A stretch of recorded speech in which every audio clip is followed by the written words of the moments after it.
ভবানীপুর থেকে রানীহাটের এই রাস্তাটা, ভবানীপুর থেকে এই রাস্তাটা আমার কাছে বরাবরই খুব সুন্দর লাগে।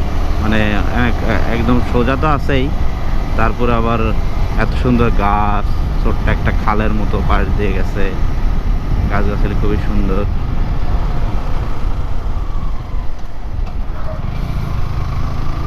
রাস্তাটা একদম শুনশান, যদিও রাতের বেলার জন্য খুবই ঝামেলা, এলাকায় ডাকাতি হয়। রাতের বেলা এই দিক দিয়ে খুব একটা গাড়ি চলেও না, পুলিশ টহল থাকে অনেক, তারপর গাড়ি খুব একটা চলে না। তবে এটা খুবই ভালো লাগে।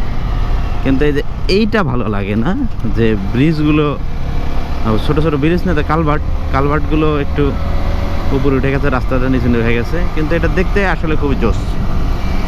রাস্তাটা দেখতে আসলে খুব ভালো লাগে আমার, কত সুন্দর। মানে পাহাড়ির ভিতর দিয়ে যে রাস্তাগুলা, গাছগাছালি যেরকম থাকে সেরকমই এখানে গাছে গাছে ভরপুর, প্রচুর গাছ। কিন্তু এই যেগুলো ভালো লাগে না, কালভার্ট উঁচু হয়ে গেছে, রাস্তা নিচু হয়ে গেছে।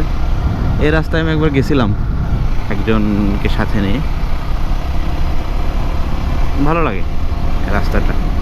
যতবারই এখান দিয়ে যাই ততবারই মনে হয় ভিডিও করি, যদিও এই রাস্তার একটা ভিডিও মনে হয় আমি এখনও দেইনি, কিন্তু আমার কাছে ভিডিও আছে অনেক।